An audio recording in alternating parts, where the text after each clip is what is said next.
En Primera de Reyes, capítulo 3, vamos a analizar y vamos a desarrollar una conferencia que se llama La sabiduría en la oración.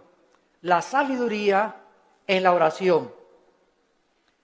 Antes de entrar a este pasaje, la Biblia nos enseña que la sabiduría es una de las bendiciones más grandes que cualquier creyente pueda poseer. En Proverbios capítulo 3, Proverbios 3 del 13 al 18, escribió Salomón: dichoso el hombre o bienaventurado el hombre que haya la sabiduría.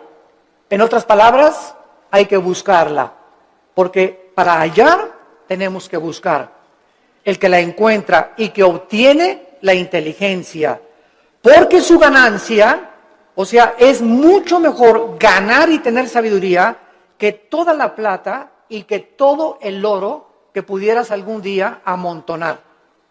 Más preciosa es que las piedras preciosas, y todo lo que puedes desear no se puede comparar con la sabiduría. Largura de días está en su mano derecha, en su izquierda riquezas y honra. Sus caminos son caminos deleitosos, todas sus veredas son paz. Ella es árbol de vida a los que de ella echan mano, y dichosos son los que la retienen. Siendo que la sabiduría es tan importante que el dinero, una vez yo le pregunté a Dios: oh Dios, ¿por qué dices que es más importante la sabiduría que el dinero? Porque la mayor parte de la gente diría: bueno, yo prefiero 1000 veces tener dinero que sabiduría. Y la respuesta la vamos a encontrar a través del desarrollo de esta conferencia, porque les voy a dar un adelanto. Si tú tienes dinero y no tienes sabiduría, el dinero que tienes lo vas a malgastar. Lo vas a usar en cosas y en vanidades ilusorias que se convierten en una maldición para tu vida. Escúchame muy bien. Personas que tienen dinero y no saben cómo usarlo, el dinero se convierte en una maldición para sus vidas. Pero si tú tienes sabiduría antes de tener dinero, cuando tengas dinero vas a saber cómo usarlo, dónde usarlo y a qué horas usarlo. Entonces, cuando nosotros tenemos sabiduría, antes que tener una carrera, antes que tener dinero, antes que casarnos, comenzamos a tener la capacidad de saber usar lo que Dios nos ha dado. La sabiduría tiene una definición que es la siguiente, a los que la quieran apuntar. La sabiduría se puede definir como la capacidad o la habilidad para poder entender y discernir qué hacer, cómo hacerlo y cuándo hacerlo. Es la capacidad para poder entender y discernir qué hacer, cómo hacerlo y cuándo hacerlo. También podríamos decir que la sabiduría es la capacidad para saber aplicar el conocimiento. El conocimiento nos lo da la Biblia. Y muchos que me escuchan ya saben que dice la Biblia en Efesios 5, maridos, amen a vuestras mujeres. Eso dice la Biblia, ¿verdad? Y todos los varones dicen, amén, amén, amén. Sin embargo, si yo tengo ese conocimiento nada más intelectual, y en mi casa yo no soy una persona caballerosa con mi esposa, una persona que la respeta, una persona que tiene consideraciones con ella, una persona a la cual yo tengo que tratar como un vaso más frágil, si yo no pongo en práctica lo que yo conozco, no puedo tener sabiduría. La sabiduría entra a mi vida cuando practico lo que yo sé. Porque hay muchos de ustedes que conocen mucho de la Biblia tal vez, o mucho de teología, o que nos están escuchando por televisión, sin embargo, no viven lo que conocen.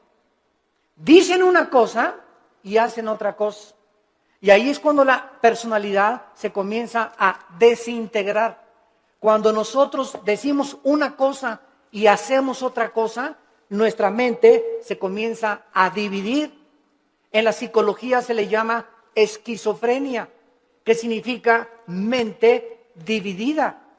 Antes de que se definiera la esquizofrenia, en Santiago capítulo 1, la Biblia decía hace 2000 años, el hombre de doble alma. Se tradujo el hombre de doble ánimo. La palabra griega es nepesh, que es alma, es inconstante en todos sus caminos.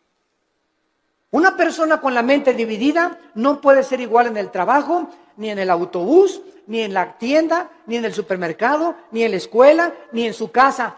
Una tiene una personalidad con sus amigos, tiene otra personalidad en la iglesia, aquí llega a la iglesia con cara de San Anselmo o de Santa Rita de Casia.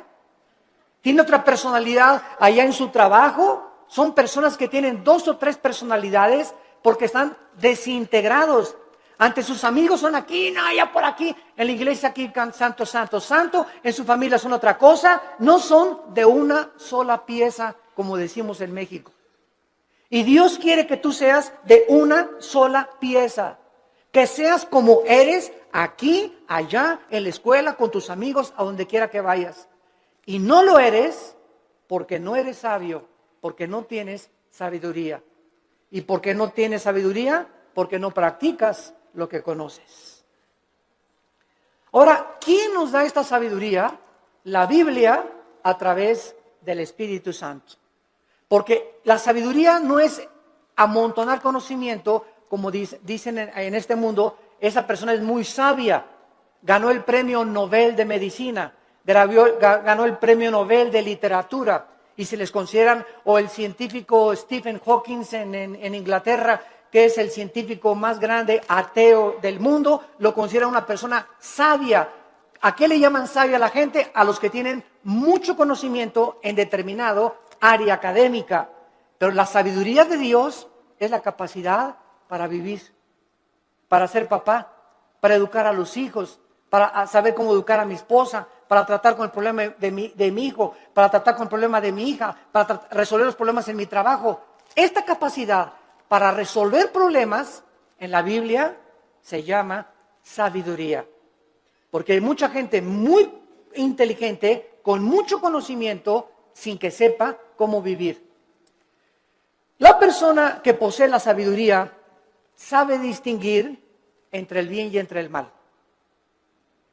Manifiesta una conducta responsable, sabe cómo actuar en diversas circunstancias, sabe cómo vestirse en diferentes circunstancias, sabe cómo usar el dinero y sabe cómo dirigir o gobernar una nación, una familia, una empresa y una iglesia. La sabiduría le da la capacidad a los gobernantes de tener un rumbo adecuado en la nación. ¿Qué es lo que vemos ahorita en el mundo? Un mundo de naciones, más de 200 naciones, con gobernantes, la mayoría sin sabiduría. La mayor parte de ellos ya, ¿verdad?, con problemas mentales muy fuertes, posicionados solamente en gobernar, en controlar el pueblo, en controlar a las masas, sin poder ellos beneficiar al pueblo, porque nunca descubrieron que el gobierno es para bendecir a los demás y no a su propio imperio. En Job, el libro de Job, capítulo 28, versículo 28, dice la Biblia, he aquí el temor del Señor es la sabiduría y el apartarse del mal, la inteligencia. ¿Qué es lo que hace a una persona sabia? Temer a Dios. ¿Qué significa temer a Dios? ¿Tenerle miedo? No. Tenerle miedo a Dios te aleja de Dios. Y tener temor de Dios te acerca a Él. Esa es la diferencia entre el temor de Dios y tenerle miedo a Dios. No lo confundan. No es igual la gimnasia que la magnesia. Cuando yo tengo temor de Dios, vengo a Dios y respeto a mi esposa, respeto mis finanzas, pago mis impuestos, trato de tener una conducta responsable. ¿Por qué? Porque tengo el temor de Dios en mi corazón. Muchos de ustedes hacen lo que hacen porque no tienen temor de Dios. Muchos de ustedes, cuando nadie los ve, cuando están jóvenes, se besan, se abrazan, abusan de las caricias y se dicen cristianos. ¿Por qué lo hacen? Porque no tienen temor de Dios. Muchos varones viajan y cuando se meten a un hotel, no está la esposa, no hay nadie, alquilan una película pornográfica. ¿Por qué lo hacen? Porque creen que nadie los ve. Pero cuando tú tienes conciencia de que Dios te ve no harías las cosas que tú haces si tuvieras el temor de Dios. Esta es la razón por la cual Salomón, regresamos ahora a nuestro pasaje, estaba preocupado por ser un rey sabio. Era joven, acababa de consolidar su poder, acababa de sofocar una rebelión interna de gobierno de su hermano Adonías, eliminando a sus enemigos. Y la nación de Israel se encontraba ahora perfectamente unificada por un liderazgo que era él, y había paz por todos lados. Su padre David acababa de morir y él estaba ahora sentado en el trono.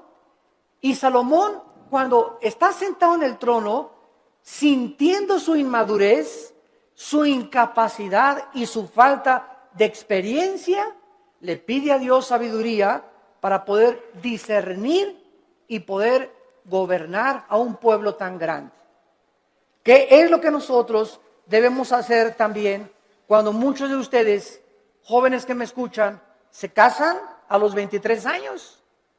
Te casas, chamaca, a los 18 años, tal vez porque te embarazaste antes, o te casas a los 20 años de edad. Dices, ¿verdad? Dios mío, tengo 23 años y estoy casado. Y ahora tengo que trabajar y voy a tener que tener sabiduría para educar a mi esposa, para saber qué empleo poder tener, para saber cómo educar a mis hijos. Dios mío, reconozco mi incapacidad. Señor, reconozco mi inmadurez. Oh, Dios mío, ayúdame. Y cuando nosotros tenemos esa actitud de reconocer, Padre, ahora mi negocio creció, las iglesias crecieron, ahora tengo más hijos. Señor, no sé cómo manejar esto. Para eso está Dios, para darnos la sabiduría, la capacidad de saber qué hacer. Y no hablarle a Walter Mercado, ni a la doctora Corazón, ni al psiquiatra, ni al psicólogo, sino consultar en su palabra. Aquí en la Biblia se encuentran los consejos de la sabiduría y de la inteligencia. Esto es lo que Salomón adquirió cuando se sentó. Y vamos ahora a darle lectura al primer capítulo del primer libro de los Reyes, capítulo 3. Y vamos a ver en primer lugar algunas cosas que nos comienzan a vislumbrar el corazón de Salomón antes de entrar en el tema principal de la conferencia. Veamos en primer lugar en el versículo 1 el compromiso político y diplomático que Salomón comenzó a ejercer. Salomón hizo parentesco con Faraón, rey de Egipto, pues tomó la hija de Faraón y la trajo a la ciudad de David. Entre tanto que acababa de edificar su casa y la casa de Jehová y los muros de Jerusalén alrededor. Salomón, entrando a su reinado, inmediatamente supo que necesitaba a Egipto, que necesitaba a Siria, que necesitaba a Jordania, que las naciones de alrededor eran importantes para poder tener una buena relación política y diplomática. No quería la guerra. Entonces, Salomón, en aquel tiempo, los países hacían alianzas dando a la hija del rey al hijo del otro rey o al rey mismo. Entonces, los matrimonios en tiempos de Salomón eran por compromiso político. No necesariamente Salomón se enamoró de la hija de Faraón, tal vez ni la conoció, sino simplemente al ser la hija de Faraón de Egipto y casarse con Salomón, rey de Israel, Egipto e Israel hacían una unidad, hacían un compromiso a través del matrimonio. Es lo que significa la palabra hebrea parentesco en el versículo 1. No veo que muchos tengan sus Biblias en esta mañana. Trajeron el Calimán. La palabra parentesco es la palabra chatán en el hebreo. Chatán, que significa compromiso a través de un matrimonio político. Es la palabra que usaban para poder llevar a cabo los matrimonios políticos. Muy bien. Sin embargo, cuando Salomón adquiere el compromiso por política y diplomacia con la hija del faraón, Salomón estaba violando una ley que dice en el libro de Deuteronomio, capítulo 17, versículo 14.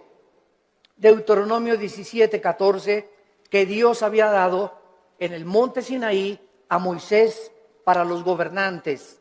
Dice Deuteronomio 17, versículo 14, cuando hayas entrado en la tierra que Jehová tu Dios te da, y tomes posesión de ella y la habites, y digas, pondré un rey sobre mí, como todas las naciones que están en mis alrededores, ciertamente pondrás por rey sobre ti al que Jehová Dios escogiere.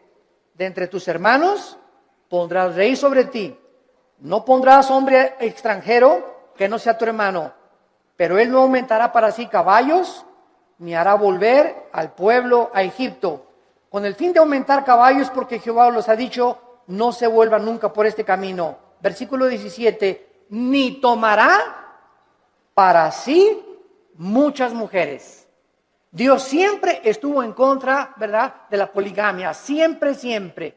El hecho que Salomón y el hecho que David hayan tenido varias mujeres no implica que era la voluntad de Dios, porque la voluntad de Dios es doble. La voluntad de Dios es permisiva y la voluntad de Dios es directiva. Dios te da permiso de que te cases con ese roto quinto patiero. Dios te da permiso de que te hagas socio de esa persona que no es cristiana. Pero no significa que al permitirte Dios que hagas lo que hagas, no significa que era su voluntad que te casaras con ese muchacho o con esa muchacha, porque lo hiciste encaprichado en hacer algo y Dios nos deja que nosotros recojamos las consecuencias de lo que hemos arado y de lo que hemos sembrado. La cosecha es de nosotros, pero no significa que era la voluntad directiva de Dios. La voluntad directiva de Dios es: yo tengo para ti una mujer que te va a ser fiel, que va a ser la mujer de tus hijos. Espera el tiempo en que yo te la traiga. Si tú te impacientas, te casas con la equivocada y te va como infierno. Y después cuando te cases, pues es que Dios, si hubiera querido, hubiera impedido que me casara con Chencho. ¿Sabes una cosa? Dios te dejó que te casaras con Chencho y claro que lo podía impedir, pero si lo hubiera impedido, hubiera violado tu libertad, el libre albedrío. Y ya no seríamos, ¿verdad?, personas, agentes morales, seríamos robots y seríamos títeres de un Dios que Él hace lo que Él quiere. Y Él nos ha dado el libre albedrío para que seamos responsables de las decisiones y las consecuencias que las decisiones que hagamos vamos a recoger. Vamos a ver después cómo acabó Salomón precisamente por estas decisiones equivocadas que llevó a hacer. En segundo lugar, dice el versículo 2 que hasta entonces, o sea, hasta el tiempo de Salomón, el pueblo sacrificaba en los lugares altos, donde regularmente los paganos hacían los sacrificios. Y Dios nunca quiso que Israel sacrificara en los lugares altos, pero hasta que Salomón acabó el templo y se ofrecieron sacrificios en el lugar donde Dios quiso que se ofrecieran, Dios permitió que se llevaran a cabo sacrificios en los lugares altos. Dice el versículo 2, porque no había casa edificada al nombre de Jehová hasta aquellos tiempos. Salomón tenía una capacidad, en segundo lugar, como constructor. Si ustedes leen todo el primer libro de Reyes, es increíble la arquitectura, la hermosura de la decoración del templo de Salomón, de los cuadros que mandó traer. Tenía 12, su trono tenía leones de oro en las escaleras. Su trono donde Salomón se sentaba era de oro puro. Nunca ha habido, nunca en la historia, ni Bill Gates, ni el señor Slim, ni los Kennedy, ni los Rothschild, ni ningún millonario ha tenido el dinero que ha tenido y las riquezas del rey Salomón. Pero al mismo tiempo que Salomón ha tenido las riquezas inimaginables que cualquier persona haya podido alcanzar, ni los árabes tampoco, ni los sheiks en Arabia, Salomón al mismo tiempo, vamos a ver, era el hombre más sabio de toda la historia que ha existido. El hombre más sabio, imagínense, tenía millones de billones de riquezas y al mismo tiempo tenía la sabiduría que al final de su vida la hizo a un lado y pues ya es otro cantar, ¿verdad? Él se aparta de Dios, apostata y después regresa a Dios y escribe el libro de Eclesiastés, que es el compendio de sabiduría después de Proverbios más grande de toda la Biblia, el libro de Eclesiastés. Muy bien, ahora sí, vayamos a comenzar a analizar esta oración que Salomón, consciente de su inmadurez, comienza a hacerle a Dios. Dice el versículo 5, y se le apareció Jehová a Salomón en Gabaón. Se le apareció Jehová a Salomón en Gabaón. ¿A cuántos de ustedes se les ha aparecido Dios? Todos podemos decir, ¿verdad? A ninguno. Pero esto es una verdad parcial, porque cada vez que hables la Biblia, se te aparece Dios. Ya no tenemos manifestaciones visibles de Dios, ni audibles como en los tiempos antes en el Antiguo Testamento. Pero ahora nadie puede decir, bueno, si a mí se me apareciera Dios, ¿sabes una cosa? Ahora no solamente se le apareció Dios para decirle algunas cosas, sino que ahora tenemos todo el consejo de Dios en la Biblia. Todo lo que Dios tenga para decirnos ya se encuentra en la Biblia. Después de la Biblia no hay nada más que Dios nos tenga que decir. Por eso la Biblia es un libro sellado. El que le agregue algo a estas palabras o el que le quite algo a estas palabras, dice Apocalipsis capítulo 22, las maldiciones de este libro caerán sobre esa persona. Por eso cuando hoy oímos, ¿verdad?, que tantas cosas de profecías, y el Señor me dijo que iba a entrar una muchacha con vestido verde y vas a casar con ella. Y el Señor me dijo que de aquí de esta iglesia van a salir ríos de agua viva. Y el Señor dice que un avivamiento va a venir en Guatemala o va a venir en España, etcétera, etcétera. ¿A quién le dijo eso el Señor? ¿Quién sabe? Tal vez cenó pizza en la noche a las 12 de la noche. Y comienzan a decir cosas que no están en la Biblia, que asumen que Dios dijo, pero Dios no lo dijo. Porque profetizar no es anunciar el futuro. Profetizar es comer esta palabra y cuando hablas esta palabra. La persona que predica la palabra es un profeta. Un profeta no es una persona que dice, va a pasar esto o va a pasar aquello. Esos son adivinaciones. No confundas la profecía con la adivinación. Ahora, en el Antiguo Testamento había videntes. La palabra naví en el hebreo, que se les dio profecías del futuro. Todo lo que va a pasar ya está escrito en la Biblia. Cuídense cuando va a temblar en Toluca en febrero del 2011. Y el Señor me dijo que a las 10 de la mañana, cuídense, hermanos y hermanas en Cristo, de todas estas falsas profecías. A la luz y al testimonio. Si no es a la palabra de Dios, no les ha amanecido, dice el profeta Isaías. Entonces Salomón tiene la aparición de Dios en sueños y le dice, Dios es Salomón. Escuchen esto, versículo 5. Pide lo que quieras que yo te dé. Ni Santa Claus, ¿verdad? Ni Aladín y la lámpara maravillosa, cuando el genio se aparecía y le decía a Aladín, no, pídeme lo que quieras. Aquí estamos ante el Dios creador de los cielos y de la tierra. ¿Y qué vemos en primer lugar? Una invitación de Dios que Él nos hace, no solamente a Salomón, sino también a nosotros en el Nuevo Testamento. Clama a mí y te responderé, dice Jeremías 33:3. Y te enseñaré cosas grandes y ocultas que tú no conoces. Ahora aquí inmediatamente podríamos asumir, si aparece Dios, pídeme lo que quieras, un Cadillac último modelo, Señor. Una casa allá por allá. Una mujer bellísima. Todas estas son las cosas que el mundo pediría cuando no tienen un corazón para Dios. Pero lo que hace Salomón es lo que nos va a enseñar que Dios se agradó tanto de lo que le pidió Salomón, que Dios se lo dio. Entonces vamos a descubrir en esta mañana que cuando nosotros oramos conforme a la voluntad de Dios, Dios nos concede las peticiones que le hayamos hecho. Esta palabra que Dios usa para pedir, Saal, en el hebreo, se usa 8 veces en este solo capítulo. Y lo primero que vemos es el verdadero incentivo para orar. ¿Qué es lo que nos debe motivar para orar? Que al Dios que le estamos pidiendo es un Dios generoso.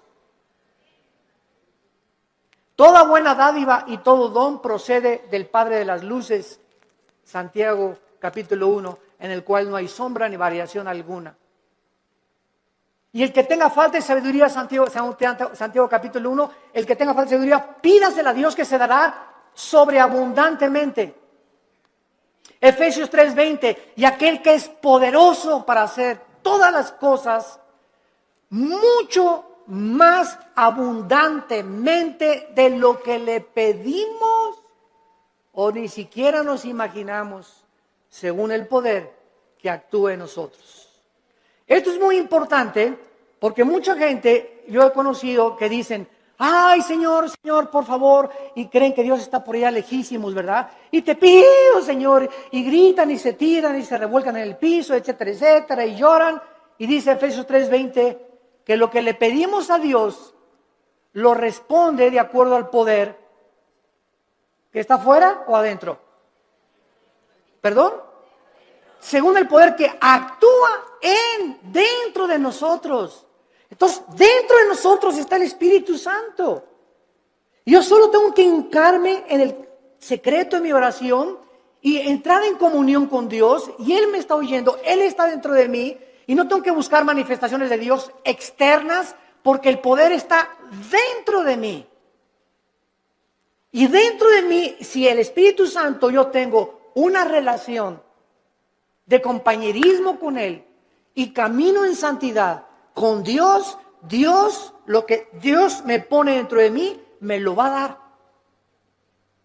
Porque Dios se agrada cuando le pedimos conforme a su voluntad. Aunque nosotros no somos reyes ni gobernantes como Salomón, con el mismo nivel de responsabilidad que tenía Salomón, ¿acaso no es al mismo Dios que al que se acercaba Salomón en el Antiguo Testamento en oración? En Primera de Juan capítulo 5, en el Nuevo Testamento, Primera de Juan capítulo 5, versículo 14 y 15, dice la Biblia, y esta es la confianza que tenemos en Él. Cuando comenzamos a orar, si no hay esa confianza en ti, no ores. Porque el que se acerca a Dios es necesario que crea que Dios existe. Esta es la confianza que tenemos en Él, que si pedimos alguna cosa conforme a su voluntad, conforme a lo que Dios quiere para nuestra vida, Él nos oye. Si yo tengo un niño de 10 años y me dice, papá, cómprame un BMW, ¿se lo voy a comprar? Ay, papá, no me quieres porque no me compras un reloj Rolex de oro. Chamaco de 15 años, pirruris. ¿Por qué no se lo doy? Porque no es que yo no ame a mi hijo, claro que lo amo a mi hijo. Pero no se lo doy porque no puede él todavía llevar tantas alhajas en su cuerpo, ni tener un coche último modelo a los 15 años, porque le hago un mal más que un bien. Ahora, si él comienza a conocer, si mi hijo tuviera la sabiduría a los 10 o 15 años de conocer que él no tiene la madurez para poder usar las cosas que él quisiera, no me pediría eso. Entonces me diría, papá, dame un reloj conforme a lo que tú crees que debo de usar. Dame un coche, conforme el coche que tú quieras, dámelo. Ya no le pediría un Cadillac, sino, Señor, lo que tú me quieras dar. Entonces, es importante que nosotros sepamos cuál es la voluntad de Dios para nuestras vidas. ¿Y cómo la puedes saber? Leyendo la Biblia. ¿La lees diario? ¿La memorizas diario? Este año, si te pasara aquí al frente, a ver, pásala aquí, Pancholín. ¿Cuántos versículos ahorita, dinos de memoria a toda la iglesia, o cuántos capítulos de la Biblia memorizaste en el año 2010? ¿Te sabes el Salmo 23 de Perdis? ¿Te sabes de Perdis el Salmo 91? ¿O nada más sabes Juan 3:16? De tal manera amó Dios al mundo que dio su Hijo unigénito. ¿Cuántos versículos memorizas a la semana? Si tú no memorizas la palabra de Dios no la puedes guardar en tu mente. Si no la guardas, no la puedes meditar. No puedes pensar en ella, murmurarla, reflexionar en ella, ponderar en ella, porque necesitamos memorizarla, masticarla, asimilarla y guardarla en nuestro corazón. Y ahí se queda, y largura de días y años de vida y paz te aumentarán, y la sabiduría comenzará a manifestarse en tu vida. Hermanos, el cristianismo no es venir aquí solamente el domingo, de 9:30 a 11 de la mañana, o de 12 a 3 o al servicio a la iglesia que tú vayas. El cristianismo es creer lo que Dios dice. Josué de día y de noche medita en este libro de la ley, le dijo Dios en Josué 1:8 y 9, para que prosperes. Ay, hermano, no salgo de perico perro. Y en el 2010 no me alcanzó ni para la colegiatura, no tengo ni para el aguinaldo, no tengo esto, no tengo aquello. Y Dios te pregunta, ¿y por qué si tienes un padre millonario? Es como el que estaba sentado ahí en la banqueta sin zapatos y con un taquito y nada más así. Y llega una persona, ¿y quién eres tú? Soy hijo del rey de Inglaterra. ¿Y por qué estás sentado en la banqueta? Y traía el muchacho una chequera aquí. Pues porque no creo que mi papá me vaya a lo que me tenga. Mira, la chequera la tienes en blanco y tu papá te dio la chequera en blanco para que pongas la cantidad de los cheques que tú quieras. No tienes por qué estar como un limosnero pidiendo en la calle. Y la chequera es la Biblia. Tenemos la chequera de Dios para que la guardemos aquí en nuestro corazón y no andemos ahí mendigando ni causando lástimas. Tenemos un Padre que nos quiere dar todo, pero ¿por qué no nos los da? Porque le pedimos conforme a nuestros gustos. Le pedimos cuando lo necesitamos, cuando tenemos una tragedia, cuando viene un problema moral, cuando nos enfermamos, cuando estamos en el hospital. Señor, ayúdame. Señor, te pido, mi hija se fue de mi casa. Ayúdame con este negocio y ya no tengo dinero y no me alcanza. Pero los días anteriores, los meses anteriores, ¿has tenido compañerismo con Él?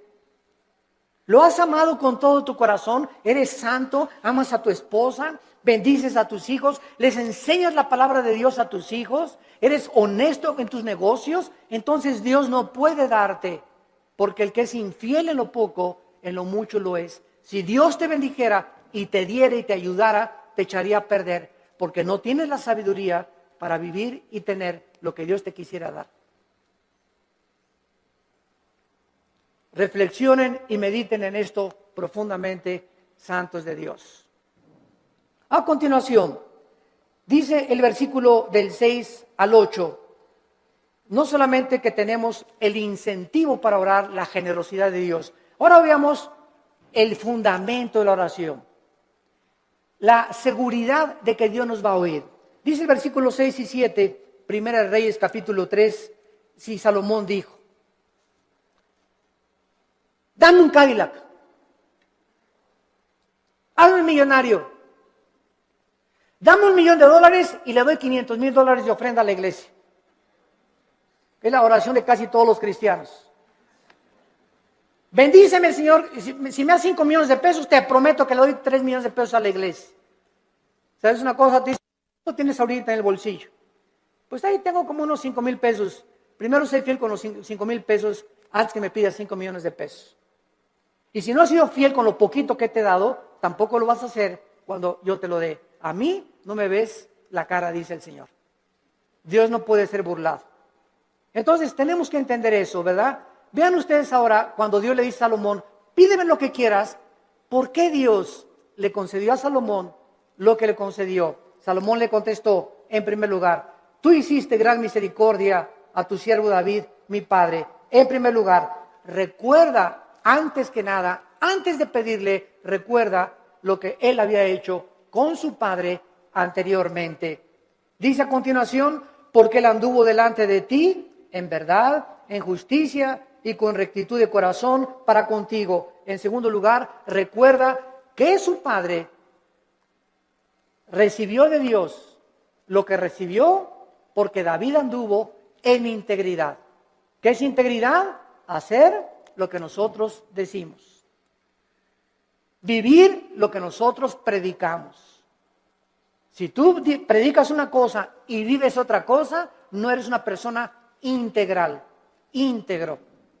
Te estás desmoronando, te estás desintegrando, tu mente se está dividiendo y se puede dividir en 2 partes, en 3 partes, hasta en 4 partes.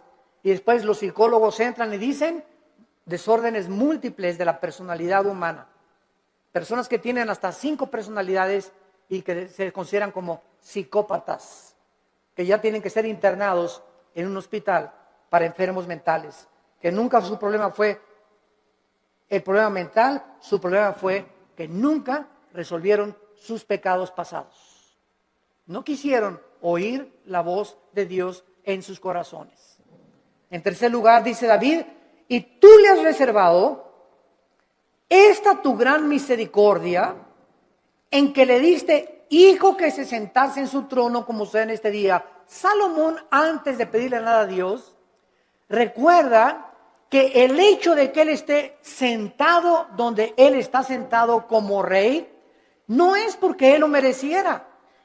Era inmaduro, no había hecho nada para Dios, estaba construyendo apenas el templo, sino que Salomón dice, yo estoy como estoy y yo estoy como rey de Israel porque tú hiciste un pacto con mi papá. Y por la misericordia que le tuviste a mi papá, yo estoy sentado aquí. Yo no merezco estar sentado aquí. Lo estoy por causa de la misericordia que tú tuviste para con mi padre.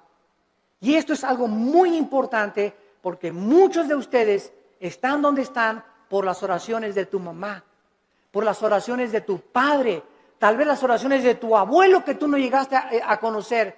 Pero Dios nos ha prometido, la generación de los justos será bendita.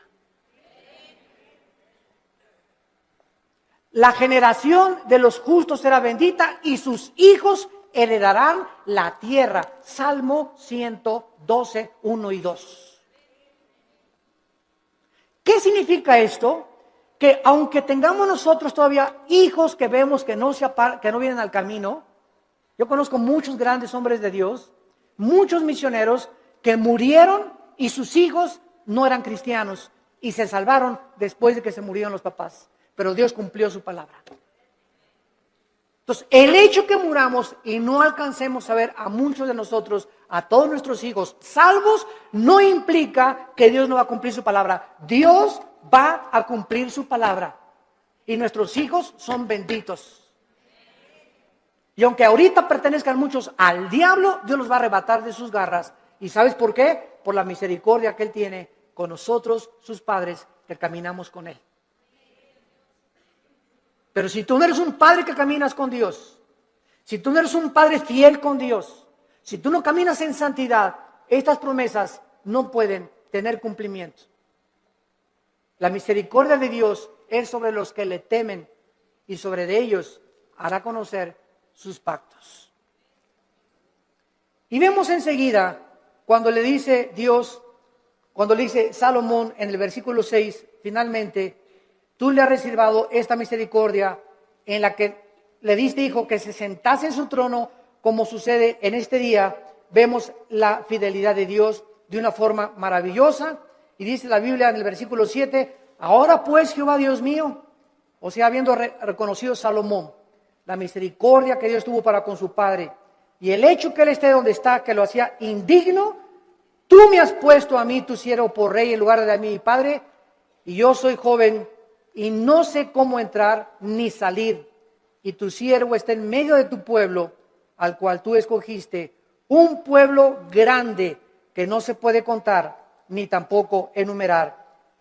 Salomón finalmente comienza a orar porque al recordar la misericordia con su padre, sabe que lo que Dios dice lo cumple.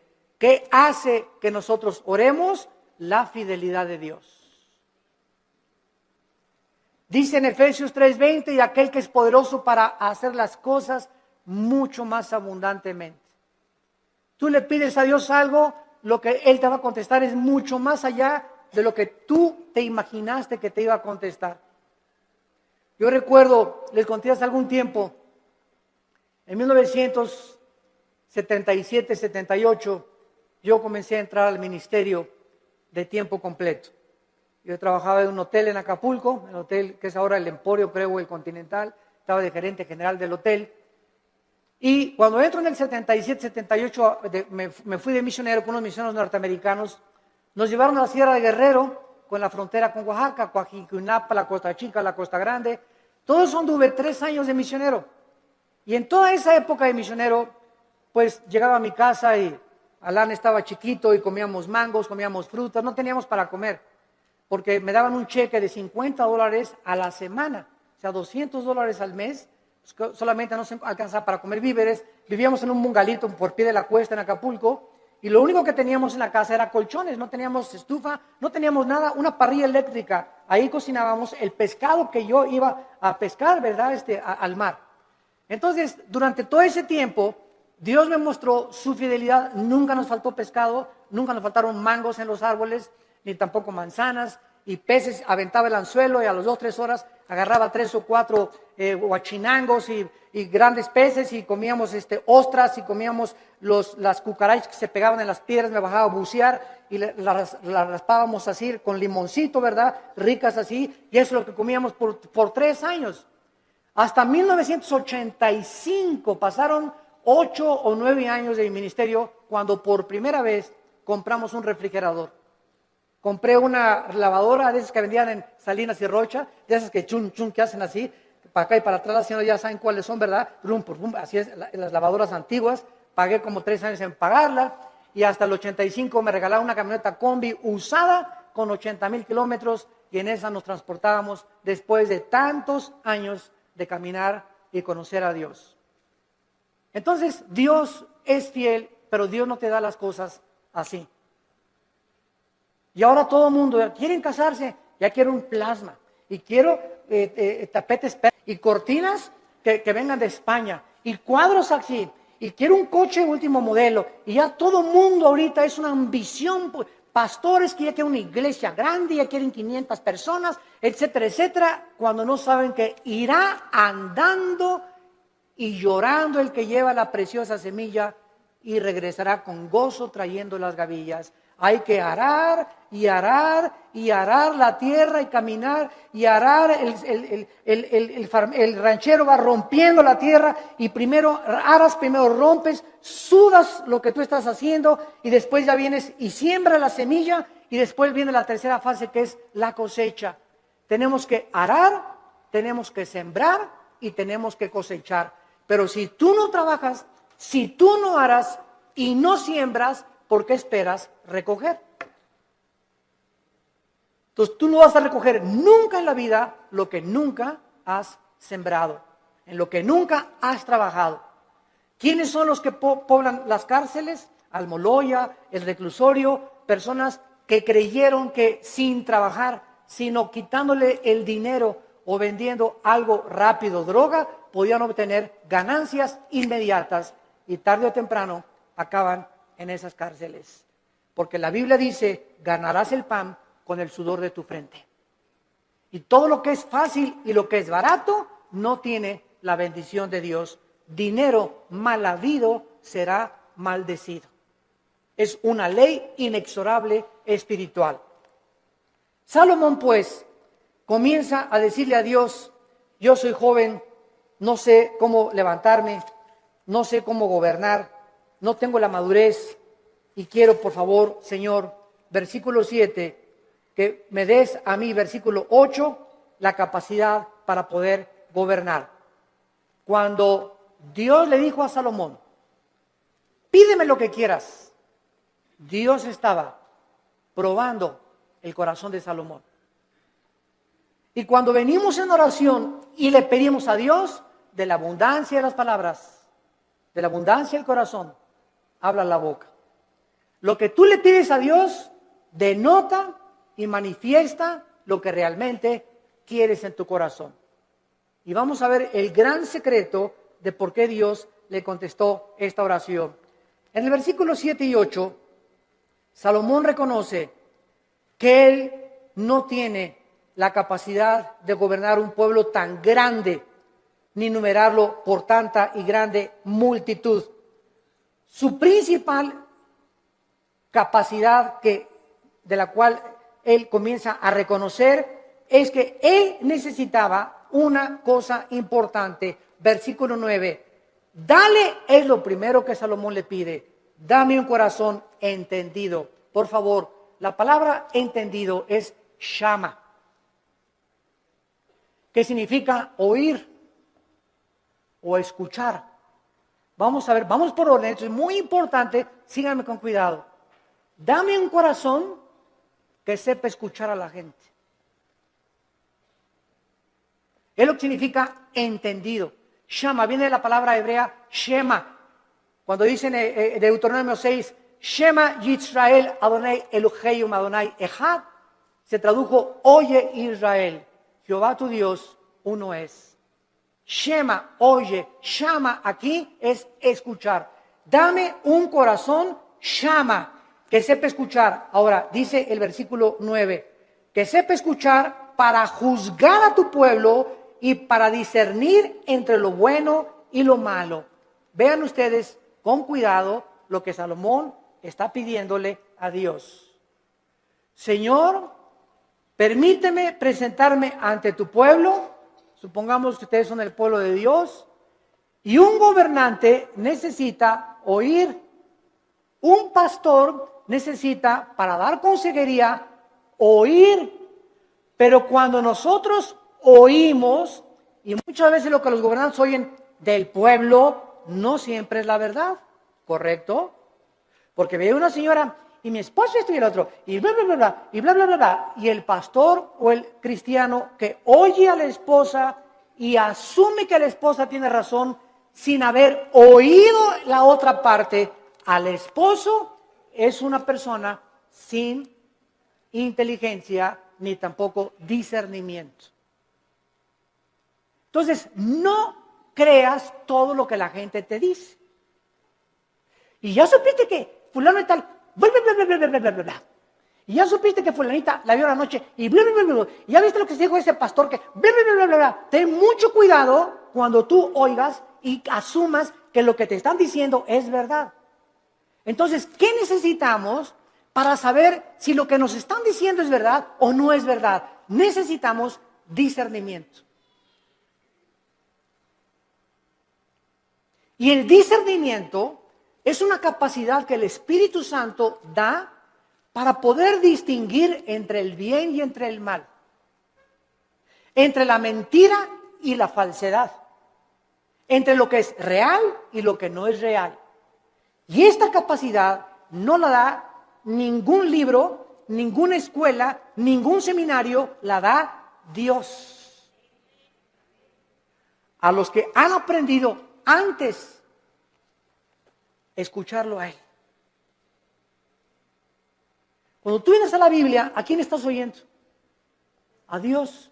Y tu contacto con la Biblia es diario, la lees y la memorizas y la guardas y la lees en la mañana y antes de acostarte y estás en contacto con la Biblia. Entonces, al estar oyendo a Dios, automáticamente el Espíritu Santo, la palabra de Dios la convierte en discernimiento. Y tú comienzas a manifestar una capacidad en la vida para que cuando estés escuchando algo tengas el juicio adecuado para juzgar. Hasta nuestros hijos. Llega Pepito, papito, pues son mustios los chamacos, ¿verdad? Pegó, y no es cierto que le pegó, sino que él viene así porque él le pegó al otro. Pero son expertos los niños en venir en culpar al otro hermanito antes de que sepan que él fue el culpable y le peguen a él. Entonces viene corriendo y cuando el papá ya sabe, espérame, ya te conozco, mijito, ¿verdad? A ver, ya sé, ¿verdad? Y le hablas al otro hermanito y ya sabes que lo que te quiere es chantajear. Entonces comenzamos, no nos inclinamos porque a Pepito lo quiero mucho, mis sentimientos los crucifico, quiero hacer justicia con mis hijos y que mis hijos sepan que soy parejo con todos. Cuidado con los consentidos, porque esto no es de Dios. Este fue el problema de José en el Antiguo Testamento, cuando su padre Jacobo lo consintió demasiado, los hermanos comenzaron a tener envidia y acabaron vendiéndole a Egipto. Entonces Salomón pide la capacidad de poder juzgar al pueblo. Vean ustedes, y aquí está el centro de toda nuestra conferencia, el motivo principal por el cual Dios le da a Salomón mucho más, como vamos a ver, de lo que le pidió o de lo que se imaginó, fue porque el motivo de Salomón era el bienestar del pueblo de Dios. Mientras Dios vea que nosotros amamos a su pueblo, mientras Dios vea que tú amas a la gente, que tú amas a tus hermanos en Cristo, porque si no amas a tus hermanos en Cristo, ¿qué vas a acabar amando al vecino? Si entre nosotros no nos amamos, ¿cómo esperamos entonces atrevernos a pedirle algo a Dios? Si entre nosotros nos volteamos los cañones unos contra otros y nos atacamos unos a otros, y atacas a ese pastor, y atacas a ese hermano, y a ese coordinador, y ese decán, y ese seguridad afuera que me dijo que no me estacionara aquí, y tú qué te crees que no sabes quién soy yo, y tenemos esa actitud de siempre autoritarismo, y siempre soberbia, y siempre mis intereses, y yo, el rey del yo. ¿Cómo puedes entonces esperar tener sabiduría, inteligencia y discernimiento espiritual? Nunca lo tendrás. Porque Dios quiere que seamos humildes unos con otros, que nos perdonemos unos a otros, que nos aceptemos con todos nuestros defectos, unos a otros, que nos toleremos y nos aguantemos como Cristo nos perdonó y nos soportó en la cruz. Y si Dios me aguantó con todo el costal de barbaridades y de cochinadas y de pecados que yo traía y fueron puestos en la cruz, ahora me dice Dios, ve y tú haz lo mismo con los demás. Ama a mi pueblo, dice el Señor, porque por el amor que os tuviereis, el mundo sabrá que sois mis discípulos.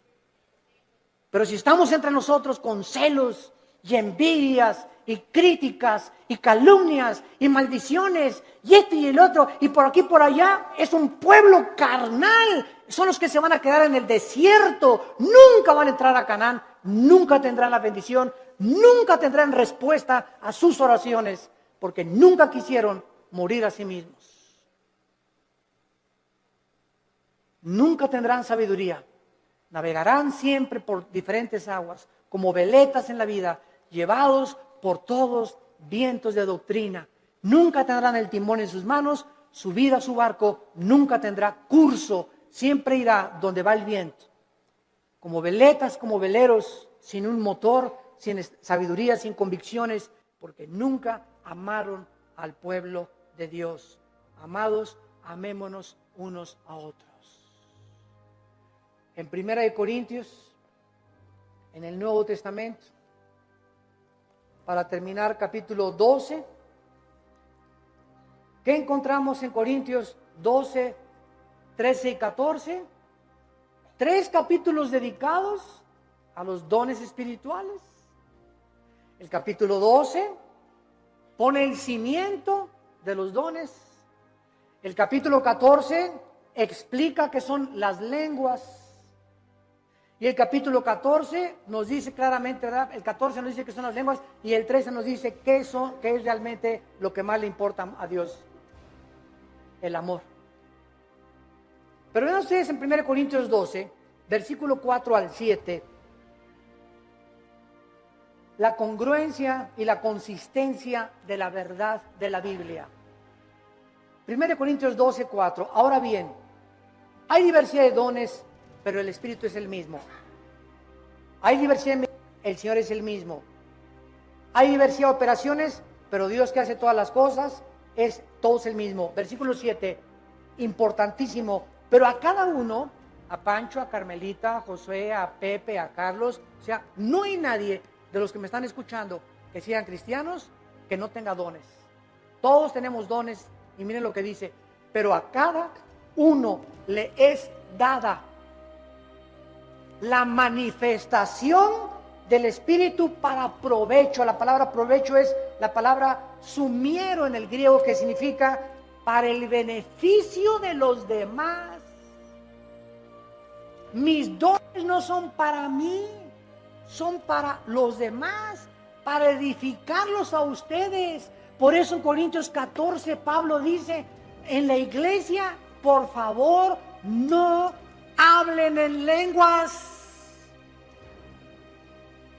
Porque en la iglesia, si se ponen todos a hablar en lenguas, y trae fulano de tal a su mamacita, y el otro trajo al diputado, y el otro trajo un licenciado, y el otro trajo un doctor, y trajo a sus amigos, y entra a una iglesia donde parece un manicomio, calachila, calajao, mamachila, calachila. ¿Y dónde estoy en el manicure? Van a decir. ¿Qué es esto? Dice 1 Corintios 14, van a decir que están locos. Entonces, en la asamblea, cuando estén todos juntos, si quieren hablar en lenguas, que sea por turno y con intérprete. Y si no hay intérprete, cállate. Y no estés ahí en la iglesia, saca la bazuca con las lenguas de la milicia, ¿verdad? Y la persona que está junto a ti, ¿qué le pasa, verdad? Que denle su chocho. ¿Por qué no hablamos las lenguas? Porque no son para nosotros, son para edificar. Y cuando hablamos todos no estamos edificando a nadie. Tal vez creemos que nosotros mismos, pero no se trata a nosotros, se trata a los demás. Los corintios eran tan carnales, como todavía hay muchas iglesias actualmente que no han entendido el uso de los dones espirituales. Nunca son para nuestra edificación, es para la edificación de los demás. Les es dado el Espíritu para provecho. Dice 1 Corintios capítulo 14. El que profetiza, versículo 3. Habla a los hombres para edificación. Versículo 4. El que habla en lengua extraña, así se edifica, pero el que profetiza edifica a la iglesia. Versículo 5, así que quisiera que todos hablaran en lenguas, pero más que profetizaran, porque mayor es el que habla, el profetiza, que el que habla en lenguas, a no ser que las interprete, para que la iglesia reciba edificación. Versículo 12, así también ustedes que anhelan dones espirituales, procuren abundar en ellos para edificación de la iglesia. Más de 7 veces en un capítulo dice Pablo, los dones son para los demás, para el beneficio común, viven para los demás. Padre, dame sabiduría, no para ser sabio, para educar a mi familia. Padre, dame sabiduría para ser pastor y ser un pastor que sepa aconsejar para poder bendecir a tu pueblo. Padre, dame propiedades o dame bienes materiales conforme a ti para edificar a tu pueblo. No nos interesa para mí, para edificar a tu pueblo. Cuando nosotros tenemos en el corazón el pueblo de Dios, Dios bendice sobreabundantemente. Porque nadie vive para sí mismo, vivimos para los demás. Y el secreto de la felicidad, como les decía ayer en el desayuno, es vivir para los demás. Ahí se encuentra el secreto de la felicidad. Tu casa es úsala para la gloria de Dios. Tu coche, úsalo para transportar hermanos, úsalo para el reino de Dios. Tu dinero, úsalo para el reino de Dios. Dios no está en contra que tengas ahorros, ni que tengas dinero, pero no ahorres más de lo debido. No seas más avaro, no tengas más propiedades de las debidas, porque te conviertes en persona avariciosa. Estás guardando ya de más y mañana te vas a petatear. Mañana cuelgas los tenis, como dicen los jóvenes. Mañana partimos tal vez a casa y lo que has hecho, ¿para quién se le quedó? Cuando se pudo usar para la gloria de Dios. Cuando tenemos ya esa visión, Dios nos comienza a derramar abundantemente todas aquellas cosas que Él anhela, porque Él busca instrumentos a través de los cuales Él pueda canalizar su gracia y sus bendiciones para los demás. Abraham, desde el principio de la Biblia, Abraham, te voy a bendecir para que tú seas bendición a las naciones. Todo lo que Dios nos da no es para echarle aquí y aquí y aquí. Dios me da para darlo. Dios me da para darlo. Si Dios me da y lo sigo guardando y no lo saco, me va a romper las bolsas y lo que tengo no lo voy a aprovechar. Y entonces el diablo viene, como dice Malaquías 3, el devorador, y se lleva aquello que le pertenecía a Dios. Nos comienza a robar lo que le pertenecía a Dios, porque no hemos entendido que la sabiduría es para bendecir al pueblo de Dios. Gracias por tu palabra, Señor, en esta mañana. Te damos gracias, Señor, porque eres inmensamente generoso y bueno para con todo tu pueblo. De tal manera nos has amado que diste a tu Hijo. Y si a tu Hijo lo sacrificaste, ¿cómo no nos darás todas las cosas? Si nosotros te las pedimos,